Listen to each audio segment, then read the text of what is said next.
राधे कृष्ण दोस्तों। यदि कोई जीव भगवत यशगान करे तो इसी यशगान मात्र से उसकी भगवत प्राप्ति हो जाएगी। फिर उसे अन्य किसी साधन की आवश्यकता नहीं होगी। ये जो भगवत यशगान करते हैं उसमें स्वाभाविक से ही दैवी संप्रदाय का जागरण हो जाता है। स्वाभाविक फिर उसको अभ्यास या चयन नहीं करना पड़ता कि अब मुझे इस नियमों में रहना है, या अहिंसा का पालन करना है, या ब्रह्मचर्य का पालन करना है, या निशोक होना है। केवल यशगान करते ही भगवान के महामहिमामय स्वरूप को हम प्राप्त होते हैं। बस इसमें यही सावधानी रखें कि जहां इस मार्ग में कदम रखा जाता है तो इसमें बहुत बड़ी जलन पैदा होती है शुरू में। जैसे समुद्र मंथन दौरान अंत में तो अमृत निकला, लेकिन शुरू में विष निकला। तो ठीक ऐसे ही सम्मानम कल्याति घोर करलब भगवत स्वरूप प्राप्त होने से पूर्व सारे विकार जलन विष पैदा करते हैं, तथा उस जलन को सह जाना है, उस विष को पी जाना है।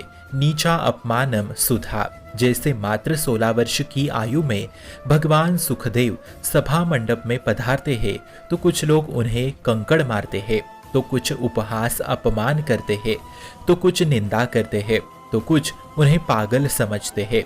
लेकिन जब सभा मंडप के भीतर आते हैं तो बड़े बड़े ज्ञानी भगवान व्यासदेव जी समेत सब खड़े हो जाते हैं। क्योंकि वो केवल भगवान में ही रमण करते थे। ठीक ऐसे ही शुरू में निंदा होगी, अपमान होगा, द्वेष होगा, पर बाद में परम पद प्राप्त हो जाएगा। पर तब सम्मान को घोर विष के समान समझना चाहिए और उसे ठुकराना चाहिए, तथा जो श्री कृष्ण गान करने वाले होते हैं उनका आदर सम्मान प्रणाम हमें करना होगा। पर इन सब में अहम की भावना या देहाभिमान अहंकार को यदि आप स्वीकार करें तो वही फिर भगवत रस की प्राप्ति से हम विलग हो जाते हैं। फिर वो माया के आकर्षण में रम जाता है, जिससे उसकी सारी उपासना गुप्त हो जाती है और फिर बाहर से वासना छा जाती है। इसलिए फिर जो भगवत यशगान का फल है वो उस जीव को प्राप्त नहीं हो पाता। इसलिए कदम कदम पे इतनी सावधानी तो जरूर रखे। सबसे पहले प्रतिकूलता को विष के समान समझ के पी जाना है। दूसरा, सम्मान को ठुकराना है। तीसरा, वैष्णव जनों को आदर सम्मान करना है। और चौथा और आखिरी, अहंकार अभिमान को सर्वस्व त्याग देना है। इतनी सावधानी भगवत यशगान करते हुए अवश्य रखे, फिर यशगान का फल आवश्यक रूप से प्राप्त होगा। इसलिए गोस्वामी तुलसीदास जी कह रहे हैं, धर्म ही सुना ही धर्म ही जाचक, चाहो कृपाण धर्मण की। अर्थात जो धर्म का गान करके धर्म में स्थिति पाना चाहते हैं, मैं ऐसे धर्मात्माओं की कृपा प्राप्त करना चाहता हूँ। देखो मित्रों, कितनी बड़ी बात कह दी। मतलब जो ठाकुर को पाना चाहते हैं उनका यशगान करके उनकी कृपा हमें प्राप्त करनी है। हमारे ठाकुर ही तो पूर्ण सनातन धर्म है। तो जो इस धर्म को प्राप्त करना चाहते हैं, यशगान से ऐसे धर्मात्माओं की कृपा हमें प्राप्त करनी है। तथा जब तक हमारे में अन्य के प्रति दोष द्वेष बुद्धि है, अन्य के प्रति भावना अन्य की है, तब तक इस यशगान का रस नहीं हो पाता।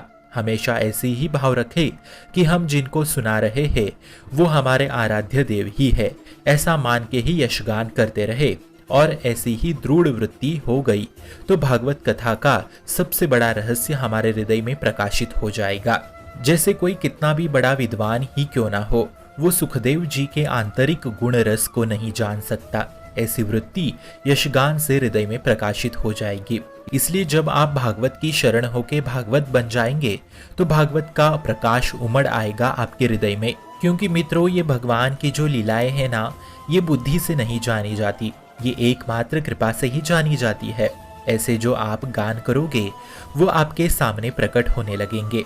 तभी तो गान करने वाले विवश हो जाते हैं, पुलकित हो जाते हैं।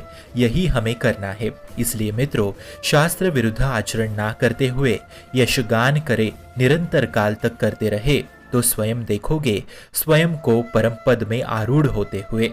ऐसा स्वयं गोस्वामी तुलसीदास जी रामचरितमानस में कह रहे हैं।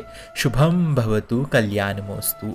भक्ति का प्रसार करने हेतु इस चैनल को अपने मित्र और परिवार संग शेयर जरूर करें और भक्ति दृढ़ करने हेतु इस चैनल को सब्सक्राइब करना ना भूले। राधे राधे।